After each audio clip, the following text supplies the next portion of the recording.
इस खबर के प्रायोजक हैं ज्ञानदीप पब्लिक स्कूल, बासी जप्ती माफी, देवतपुर, आजमगढ़। सीबीएसई पैटर्न, पूर्णतः अंग्रेजी माध्यम, कक्षा नर्सरी से 12वीं तक विज्ञान और गणित सुविधाएं उपलब्ध हैं।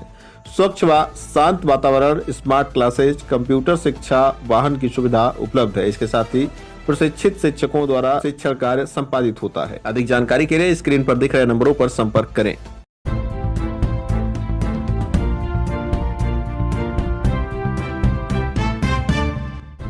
नमस्कार, आप देख रहे हैं तेज न्यूज। मैं हूं आपके साथ विनोद राजभर। आइए शुरू करते हैं खबरों का सिलसिला। आजमगढ़ बस स्टेशन के परिसर में ईपीएफ कर्मचारी पेंशन योजना 95 राष्ट्रीय संघर्ष समिति की सभा हुई। मांगों के समर्थन में देश भर के विभिन्न विभागों के पेंशनरों को संगठित करने के क्रम में आजमगढ़ में भी सभा आयोजित की गई। इसमें विभिन्न जनपदों व विभागों के पेंशनर शामिल हुए। पेंशनरों ने प्रमुख 4 मांगे रखी।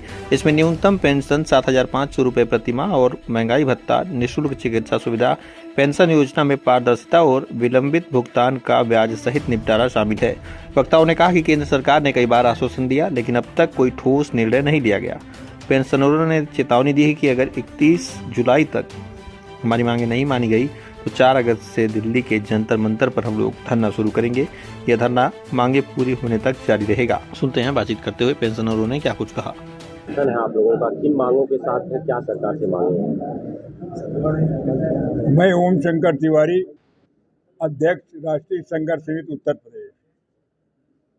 आज जो हमारी राष्ट्रीय स्तर से आंदोलन की घोषणा की गई, 4 अगस्त और 5 अगस्त को हम जंतर मंतर में एक विशाल धरना प्रदर्शन करेंगे। वैसे मैं लड़ाई तो 8 वर्षों से लगातार लड़ रहा हूं और मैंने राष्ट्रीय अध्यक्ष कमांडर अशोक राउत, राष्ट्रीय महामंत्री आदरणीय वीरेंद्र सिंह रजावत जी के नेतृत्व में देश के अंदर हर प्रकार के आंदोलन किए। हर प्रकार किसी को मैंने छोड़ा नहीं, चाहे ईपीएफ हो, चाहे हमारे देश के माननीय सांसद महोदय हो, सबको मैं ज्ञापन दिया और मेरी बात को लोकसभा में भी जो है उठाया, राज्यसभा में भी उठाया। यहाँ तक कि जो है मेरी ताकत को देखते हुए हमारे नेताओं को, आदरणीय कमांडर साहब रजावत जी के नेतृत्व में हमारी प्रधानमंत्री जी से भी 2 बार वार्ता हुई और पूरा आश्वासन दिया कि आपकी ये जायज़ मांगे हम जल्द से जल्द पूरा करेंगे। इसके बाद जो है हमारी श्रम मंत्री जी से भी हमारे राष्ट्रीय नेताओं की 18 बार वार्ता हुई, वित्त मंत्री जी से भी वार्ता हुई। कोई भी कारण बाकी नहीं रहा। हर प्रकार का जो है हमको आश्वासन सभी स्तर पर मिला, लेकिन आदेश अभी तक नहीं किए गए। हमारी 4 प्रकार की मांगें हैं।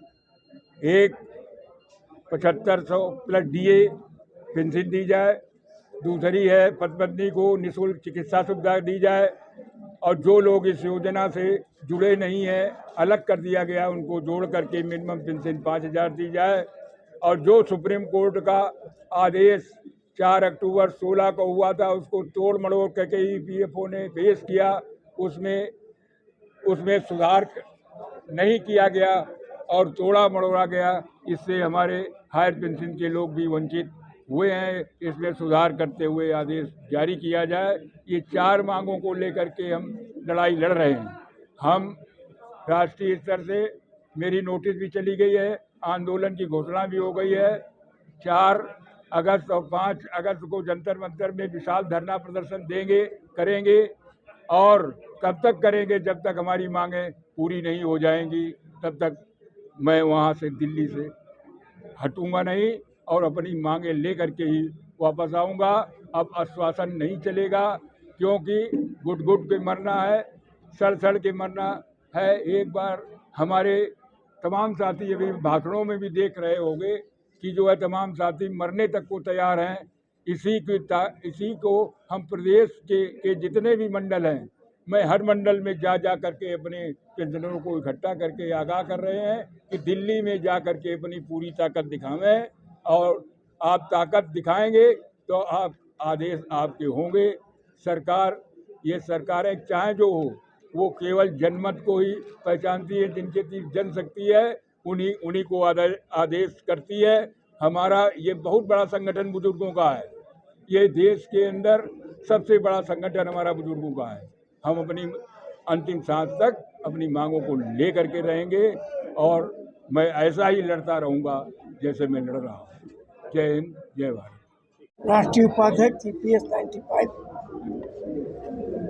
वास्तव में जो प्रदेश अध्यक्ष ने बात बताई वो सत्य है कि हमने हर तरह के आंदोलन किए, रामलीला मैदान, जंतर मंतर, चाहे रास्ता रोको आंदोलन हो, और राज्य सरकार के सांसद, सरकार के सांसद, लोकसभा सांसद सभी को ज्ञापन दिया गया और 2 बार प्रधानमंत्री से मुलाकात की गई। जो सर्वोच्च पद पर आसीन है प्रधानमंत्री, जो भारत का पिता तुल्य है, वो हमें धोखा दे रहा है। 4 मार्च 2020 को और 5 अगस्त 2021 को आश्वासन दिया, उसके बाद आज तक भी मेरी मांगे नहीं पूरी हुई। मैं प्रधानमंत्री से ये पूछना चाहता हूँ आपके माध्यम से कि क्या 140 करोड़ जनता में ये 78 लाख पेंशन नहीं आते?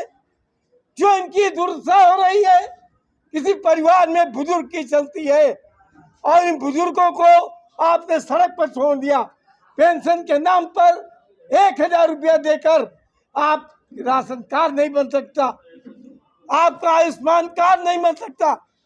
जब तक नौकरी में रहे चिकित्सा सुविधा मिली, उसके बाद इस सरकार ने चिकित्सा सुविधा भी छीन ली। लोग सड़कों पर मरने के लिए मोहताज है, गुरुद्वारों मंदिरों में भीख मांग रहे हैं।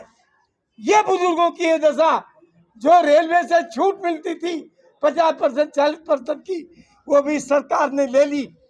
कितनी त्रासना देंगे इन बुजुर्गों को? क्या बुजुर्गों के आशीर्वाद से ये सरकार चलेगी? ऐसा श्राप मिलेगा नरेंद्र मोदी जी को कि आगे चलने वाली ये सरकार नहीं है।